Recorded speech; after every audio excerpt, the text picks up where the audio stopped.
Hi, and welcome into another edition of Music Fanimal here on Fanimal Radio. My special guest this week is Dave Tieff from the band Laughing Colors. Dave, welcome in. Tony, good to see you, bud. Pleasure to see you too, bud. All right, man. Laughing Colors. Hey, I wore this shirt in honor of you today. I like that. All right? That's good stuff. So Laughing Colors, talk about the band, its composition, and how you arrived at that name. So the band started in 1991, long time ago. And at that... I don't think it was that long ago, because I'm old.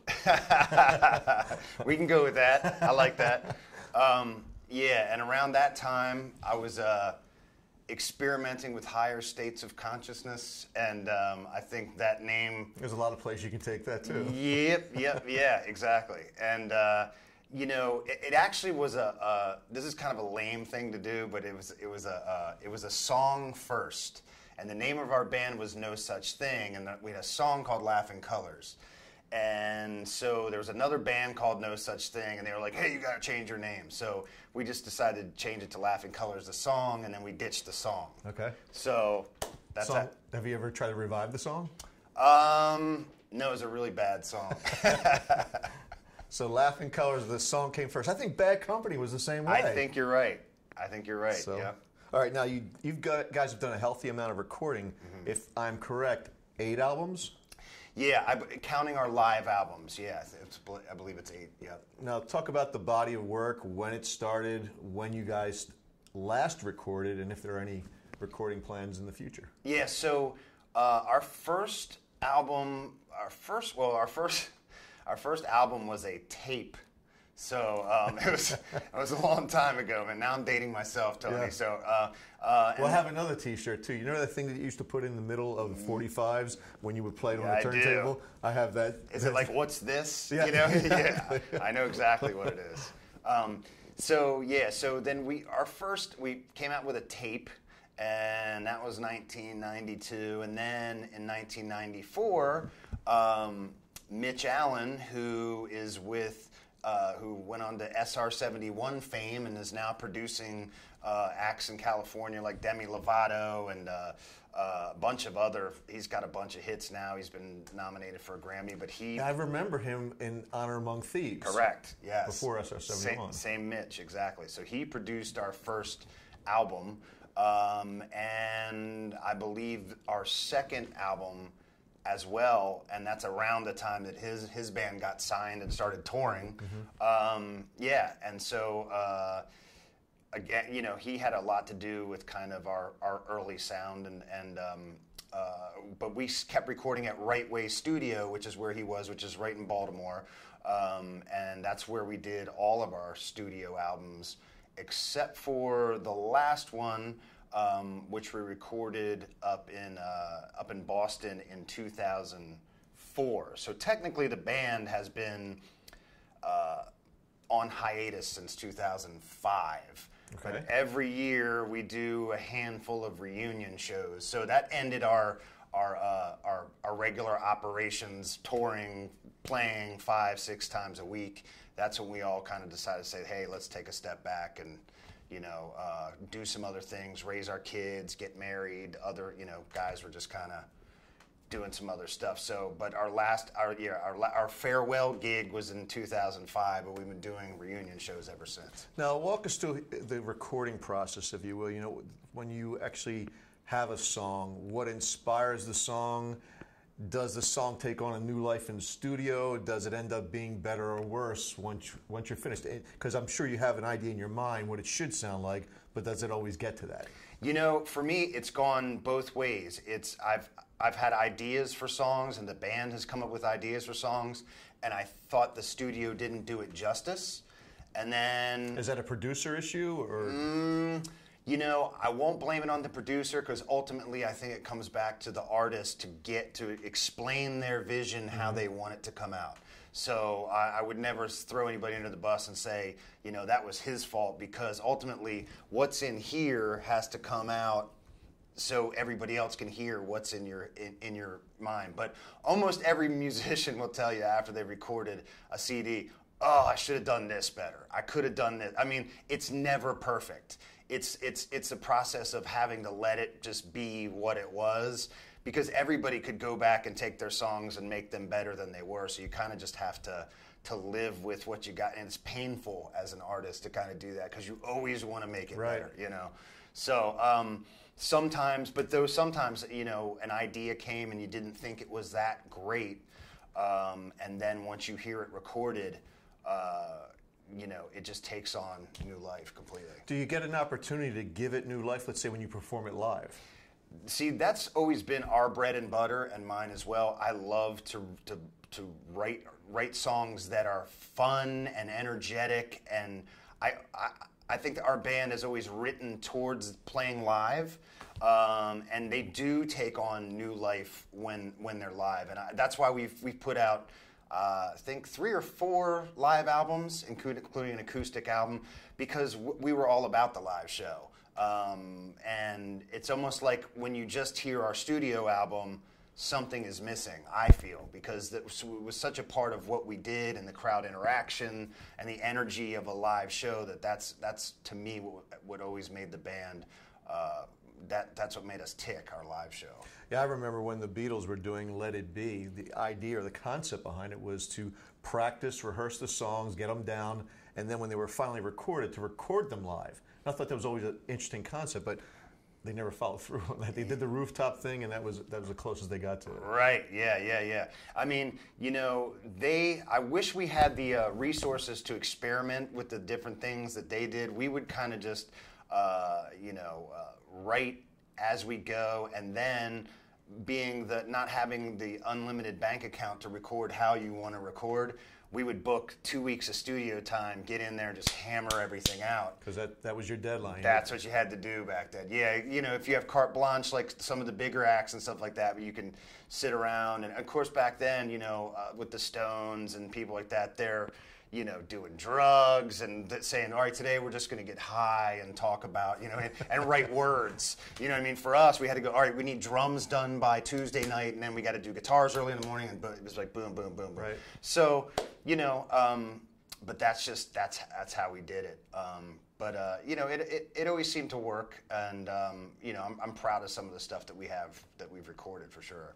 Now, talk about, you know, the difference between the bands that really make it, because from my perspective, my novice perspective, there's a lot of local talent, and it just doesn't get heard. And then you hear some things on a national level that you wonder how that ever got heard. Yeah. So what's the difference between those two types of bands, and why?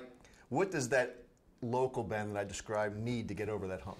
You know, it's funny. There's a kind of like a sports analogy that I actually heard this morning, and reminds me of that question.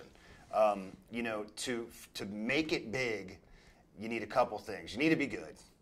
You need to be persistent, but you need to have some luck, especially when it comes to music, because music is so subjective. There's no way to accurately say this is going to be perfect and everybody's going to love it. So I've seen bands have a huge amount of hype, then get a record deal and nothing happened. I've seen bands come out of nowhere that no one thought was going to do anything, and then all of a sudden, boom. You know, Dave Matthews was even kind of under the radar and like, what's this little kind of hippie Virginia band going to do, whatever. I mean, they're not, you know, how do we market them or whatever, and then all of a sudden, boom. You know, and then there's other bands that I won't mention that just out of respect for them, that had a huge amount of hype, and then when they came out, the public got to them and they just fizzled. So I think you need some luck. I think it's going to be some timing. It's got to be the record company. You need a lot of ingredients.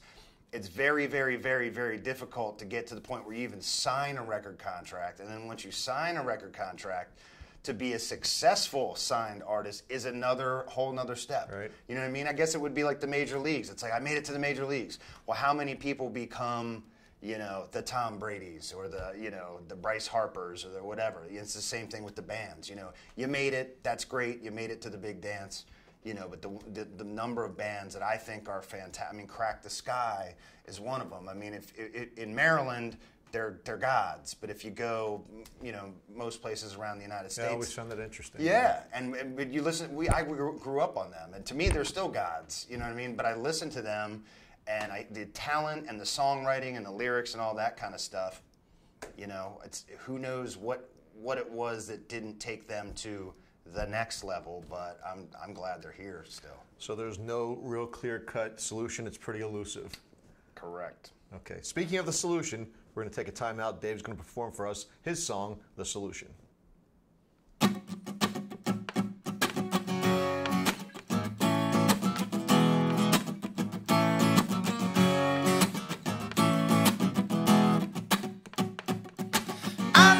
I know, yeah. You wanna get back in today. And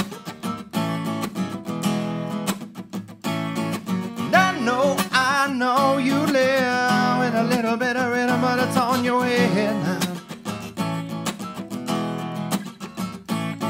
And I can, he can, you can, they can. We could shake hands with the man who was playing to damn your fate. I'm not saying I know the solution, and I'm not trying to give you advice, and nobody trying to start a revolution, but maybe that would be nice. Not saying I know the solution, and I'm not trying to give you advice, and nobody trying to start a revolution, but maybe I ain't saying nothing. Yeah, yeah, yeah, yeah, yeah, yeah, yeah, yeah, yeah, yeah, yeah, yeah.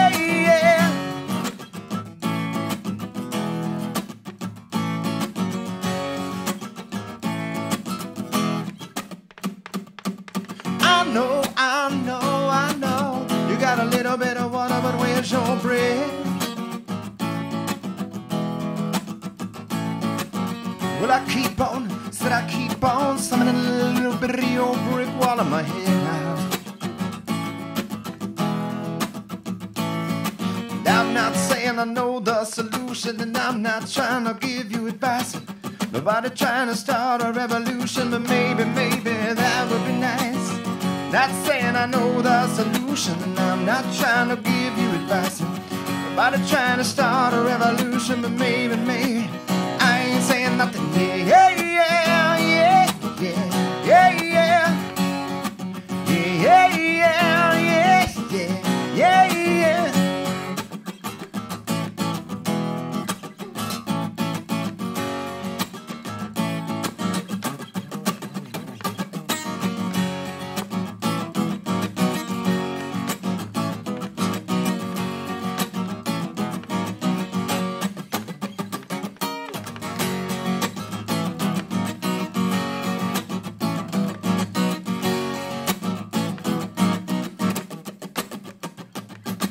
I'm not saying I know the solution, and I'm not trying to give you advice, and nobody trying to start a revolution, but maybe that would be nice.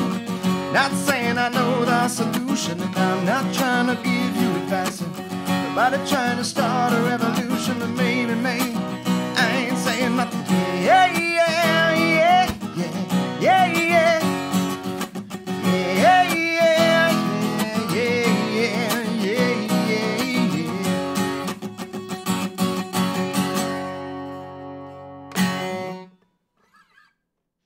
The Solution. Great song, Dave. Well, thank you very much. Inspiration behind that one? You know, it's a lot like today. I remember I was having, when I wrote that song in the 90s, I felt a lot like I did today. I don't know what the answer is, and I don't know, there's so many different opinions flying around about where we are as a country and where we are as a species, and, I don't have the answers, but I think, when times are like these, and that's when certain ththings will come to the surface, it'll kind of show us a new direction, and hopefully that's happening, and that's how I felt back then. So I think that song and the meaning behind it still has some a useful purpose today. How did you get into the music business? Like, when did you wake up one day and say, "This is what I want to do"? It's funny because I always wanted to be.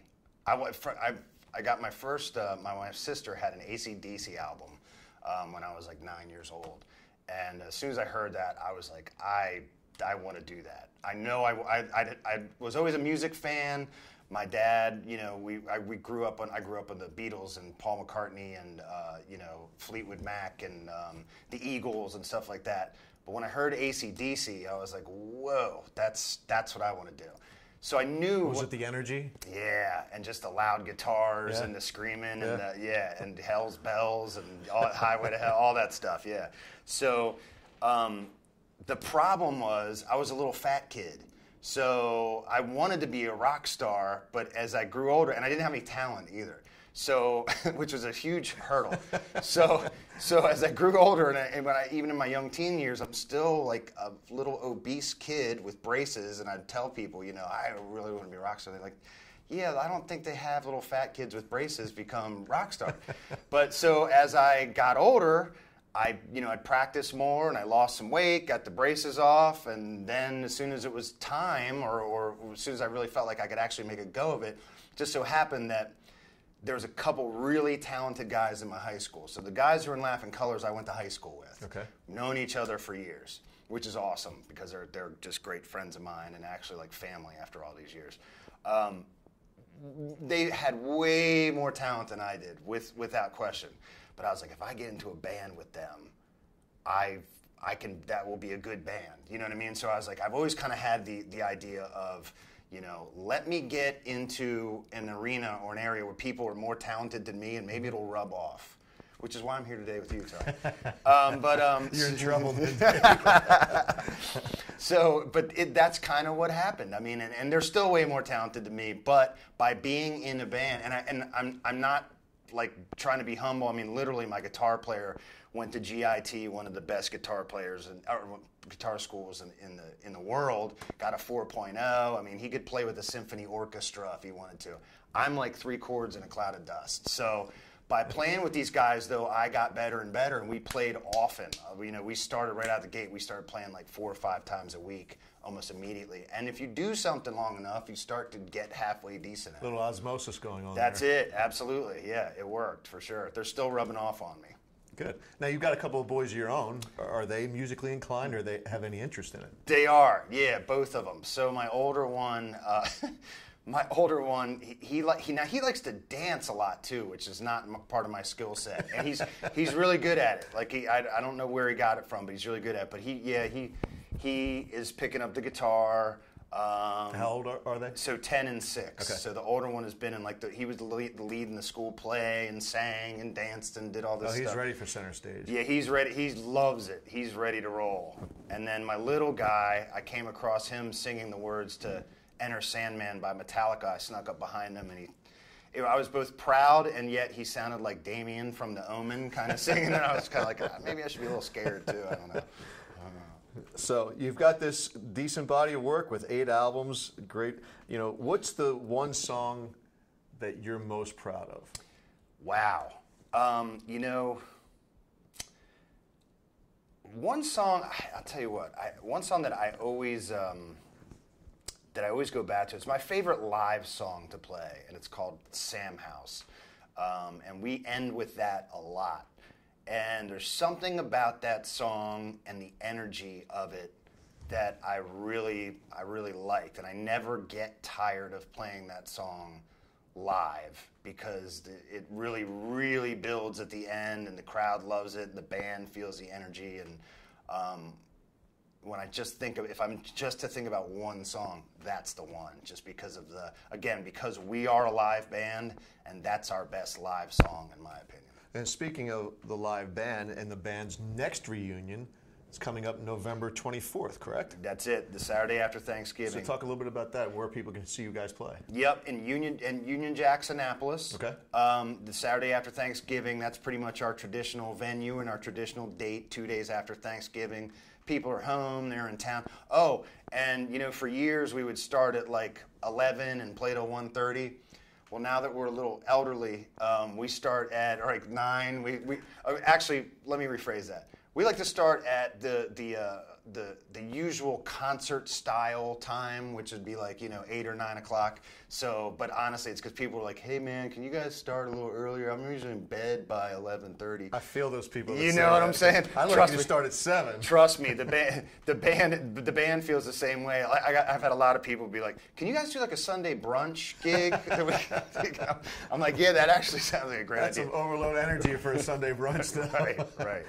But yeah, we're excited. Oh, so it's an all ages show, but they have to be accompanied by a parent or guardian. So if you're 19, you can't come in with a 21-year-old. You have to come in with your parent or guardian. But it is all ages. Playing with a band called Legion, great young rock band, and and it's going to be an earlier show. I think doors are at 7, and the show will end at like 11, as opposed to 1:30 regular bar time. Good stuff. Yeah. Now, you had this. I believe it was maybe your last concert as a band, Laughing Colors.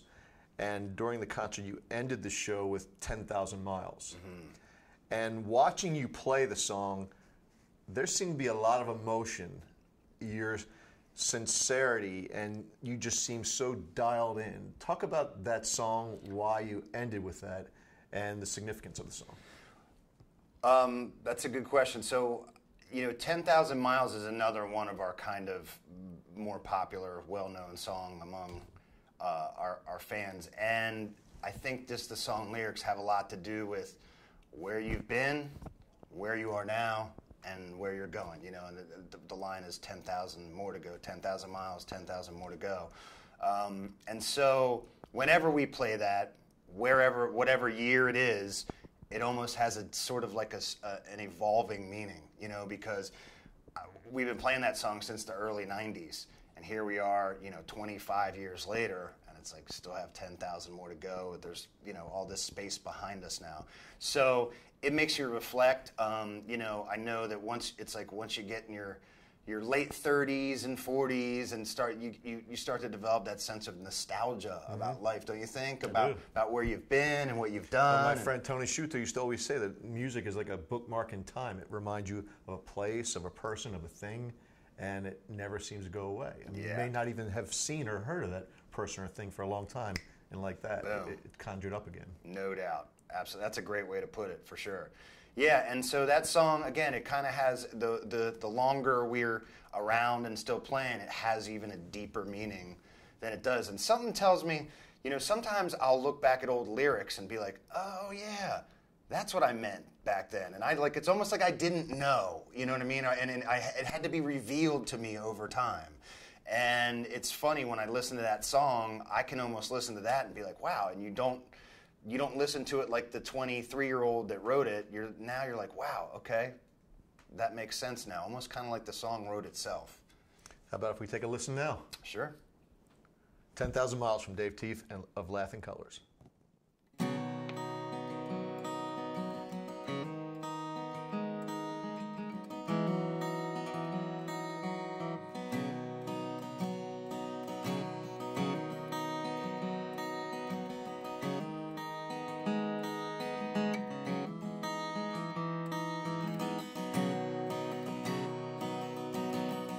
We frowned at the weather and the shoes that are on her feet.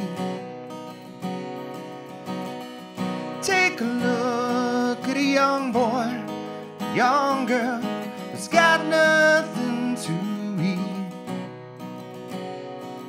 and all wrapped in the American dream, in a house with a white picket fence.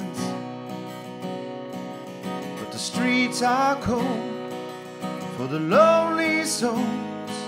It's where they pay their rent. 10,000 miles below, and I can fly to where I wanna go, and I can see I have 10,000 more to go.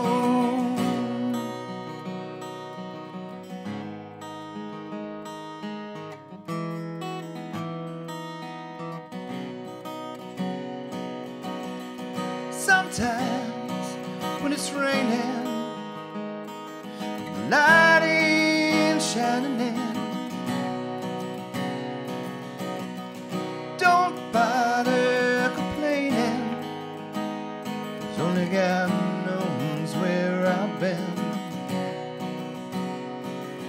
old sad town in the American dream, in a house with a white picket fence. Streets are paved, remain the same.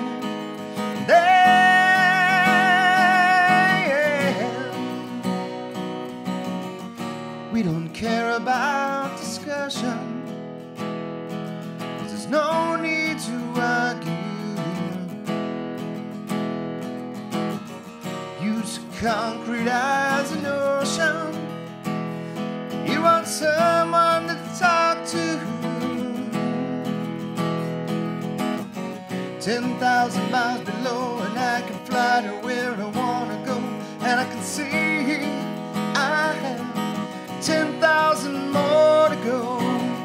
10,000 miles below, and I can fly to where I wanna go, and I can see I have 10,000 more to go.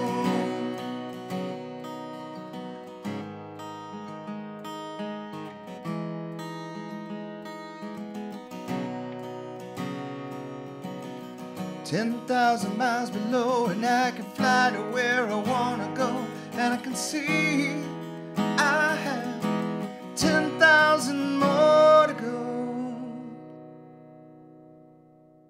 10,000 miles, 10,000 more to go. Another great tune, another great tune. So, I gotta ask, if there was one thing, one event, one occurrence in your professional career as a musician that you could change, that may change the course of your musical career, do you have one? I do have a pretty specific one. You know, in I guess it was probably 99. Not that long ago. Might have, right, yeah, it's a couple years ago. 2000 or something like that. RCA Records came down to Annapolis to see us play, and they an A&R rep, which is like a talent scout for a record company, came down and saw us, loved the band, and then they brought us back again, or they came back again, and they brought the vice president. He loved the band. So then they brought us up to New York City, and they sat us in a little room, not much bigger than this room, and they had us play, and they crammed in everybody from the record company, and including the president, who was Bob Jameson at the time. Are you nervous at this time? You know, not super nervous, Okay. Because we'd been together for 10 years. We were pretty confident, and I was excited. Okay. There might have been nervous excitement, but it wasn't like, uh-oh. It was more like, let's do this. Right. You know, we were pretty confident. And we played our hearts out, and he came back in, and he said, you guys are a great band, really tight, love it. He's like, I don't hear the hit now, but if, keep working on your stuff and keep us posted. And how many songs did you play for them? 3. Okay. Yep. And so everybody filed out, and we all had kind of different reactions. Like, I think my manager was like, we just got rejected. But I was like, well, it wasn't really a rejection. He said, keep us posted, and, maybe all we need to do is write a hit now. So fast forward, hopefully this story doesn't take too long. I'll try to keep it as short as possible. But fast forward, we then created a lot of buzz, and instead of having one record company interested in us, my manager was able to get like 30 record companies interested in us, and he got a showcase for us up in New York City, and invited all these record companies, and they're all scheduled to come out, and RCA was going to come out. And what we decided to do was take 2 bus trips up to New York City so we could actually import our fans up there. Okay. So this was about a year later or so. So it just so happens that date for the show was September 12th, 2001. No. So, and I don't want to make this about that show. Understood. It's only in retrospect that you see what happened. And of course, the show obviously was canceled. And at the time, we didn't think about the show at all. You know what I mean? We didn't, and Some things are bigger. we weren't, everybody was like, it wasn't even a thing. You know what I mean? Everybody was thinking about 9/11. So obviously the show got canceled, and everything kind of changed after that. And again, I don't even want to even make it sound like, 9/11 was about us or whatever. There's much more. But again, in retrospect, that's a fact that that's what happened. Right. And it just never really, it's once you create a buzz, it's hard to recreate the buzz. And because of that timing, there, you know, a lot of the record companies shut down for a while. New York City shut down for a while, you know. So, and then live music after that was a little bit weird, you know, for a couple years. And that was sort of the beginning of the end of the band. Oddly enough, that's it. But, you know, I think a lot of things changed that day. And so, yeah, you know, who knows what would have happened otherwise. Obviously, if I could take that away, I would gladly be sitting where I was and have the events of 9/11 never happen. Absolutely. But, you know. Now, you mentioned earlier in the program a few bands, one of which that got you really wanting to be a musician, AC/DC. You mentioned Beatles, Paul McCartney, Eagles. What would you most closely approximate the Laughing Color sound to of a popular band? Let's see. We've been compared to Stone Temple Pilots, Pearl Jam,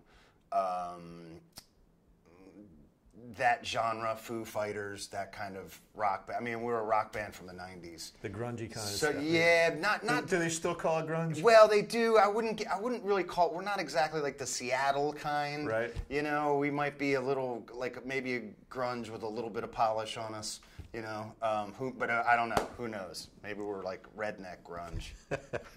So you talked about Annapolis. You're from the Annapolis area. I am. What's the best kept secret in Naptown? Man, the best kept secrets are going to have to stay secret, Tony. So no, but Offline, I'll find out what they are. man, it's a drinking town with a sailing problem. I'll tell you one thing about Annapolis, and I don't know if this is a secret, but we know this in Annapolis.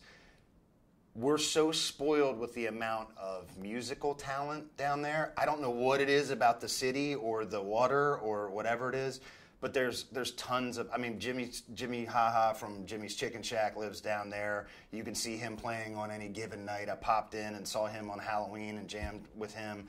And there's just so many really good musicians that are there, like top-notch musicians right there in the city. And it's just a very vibrant, you know.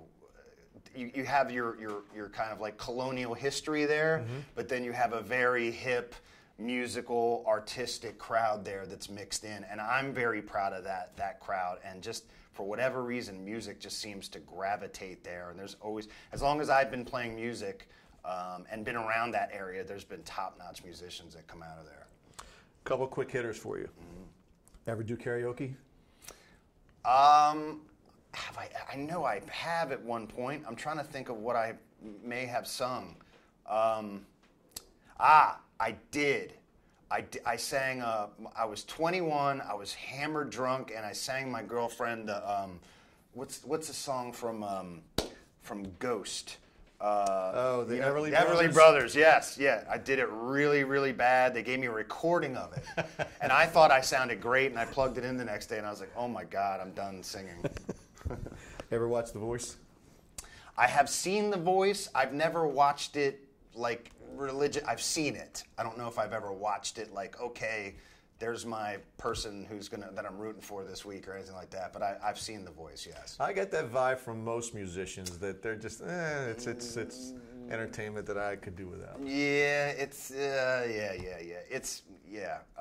it's okay. I mean, if you're entertained by it, and I get it that's a new way that people are trying to get discovered, and I can't fault people for that. I mean, the rock clubs, the smoky rock clubs that I kind of grew up in, they're gone for the most part. I mean, can't smoke anymore, so which is a good thing. But we used to have Hammerjacks and Christophers and Bowhagers and all this stuff and all the Network, Ale Gators, all these places that you could play and 500 people would show up just to be there to hear a band, even if you were known or not. Right. They don't have that anymore. So however you can get out there and get your name known and get your music out there, I'm all for it. What's the band you've seen play live the most? Easily the Grateful Dead. and the offshoots. I'm a big Deadhead, so I used to follow the Dead back in. I mean, I'm still sort of following the Dead. So You're gonna be Walking Dead soon. Yeah, exactly. So, your favorite place to play? My favorite place to play. You know, we played Pier 6 before, which is awesome, huge stage. Ram's Head Live is great. 930 Club we've played. You know, all those clubs are great clubs, so we're fortunate to have those in the area. Pier 6 isn't a club, it's a, you know, amphitheater. So all those are great clubs and a lot of fun to play, for sure. Any big acts that you've opened for in the past? Yeah, a bunch of them. We opened for Live before. We opened for, you know, we did HF Festival a bunch of years, and of course we did it the years like Stone Temple Pilots and Rage Against the Machine and all that kind of stuff. So yeah, we've played alongside us, and of course Jimmy's Chicken Shack we've played with a bunch of times. Played with Kicks, and you know, I do want to do a Crack the Sky gig. That's kind of like my dream, to open up for them one time. You heard it out there. If any Crack the Sky followers. Yes, please. Let's do it. So, shifting gears here, Buck Showalter's gone. A lot of talk about John Harbaugh soon be gone. If you could have one of them back, which would it be? You know, I have a place in my heart for both of those guys. I really do. Buck, both great guys. Yeah, Buck brought us, you know, some respect again, and Harbaugh brought us a Super Bowl. I would have to say, out of the two, I would bring Harbaugh back only because I think the Orioles needed to get blown up. I mean, I hated to see Buck go. I hated that it came to that. Right. I don't blame him for the downfall of the Orioles, but I felt like sometimes you just got to start over. It was a dysfunctional organization, and they got to fix it. So that's probably the best way to get it done. That's what I think. So you stop pointing fingers since you wipe it all out. Just be done. Okay. Will the Ravens make the playoffs this season? Oh, Tony. I hate to say this. I mean, my gut tells me no. I know they're mathematically, they could still do. They're actually, a game out of the last spot? Yes, right? they are. Currently? Yep. So you hate to be like they don't have a chance when they have 7 games left and they're 1 game out. But it's going to be tough, man. I can't bring myself. You're not going to break my heart because I don't think they're making it. I just can't bring myself to say no. I hope they do, man. If I was a betting man, I'd say no, but I hope they do. And you're not a betting man. I'm not. Okay. Not today. All right, we've got one more song from Dave coming up, but before we go to that song, tell us again about that live event where people can find you. Yeah, Laughing Colors with Legion, again, great young rock band, at Union Jacks, Annapolis on Saturday after Thanksgiving, November 24th. Come on out. So I'm going to wrap up now, hand it over to Dave for his final song. Thanks for joining us here on Music Fanimal on Fanimal Radio.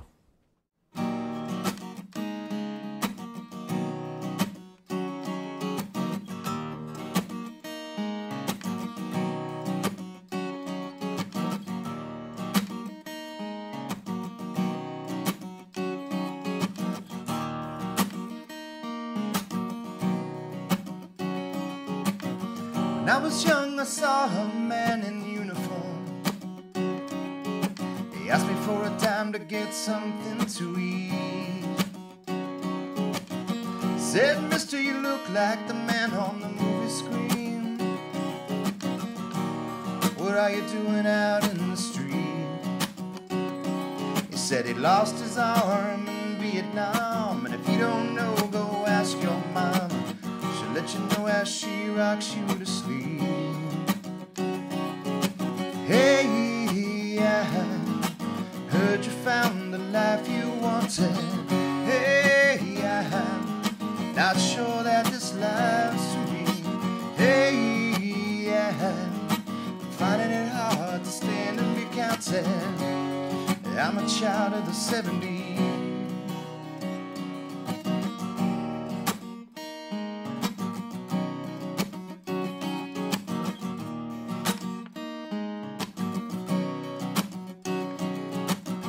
When I was young, I felt a burning part of me.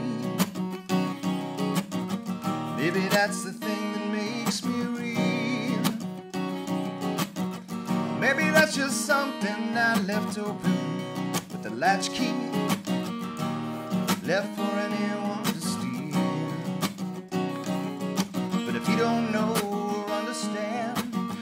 gets worse when you're a man. I guess I wish I still knew everything. Hey, I heard you found the life you wanted. Hey, I'm not sure that this life's for me. Hey, I'm finding it hard to stand and be counted.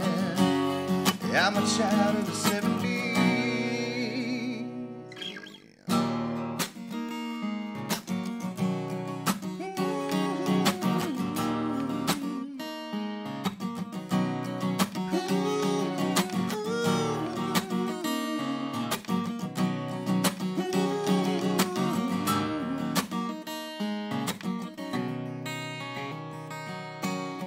When I was young, I held my dreams in front of me. Now I pick the pieces up off the floor. I guess the key is only in knowing what you are and what you be. When that key won't unlock the door, it doesn't matter anymore. Hey, I heard you found the life you wanted. Hey, I'm not sure that this life's for me. Hey, hey, hey, hey,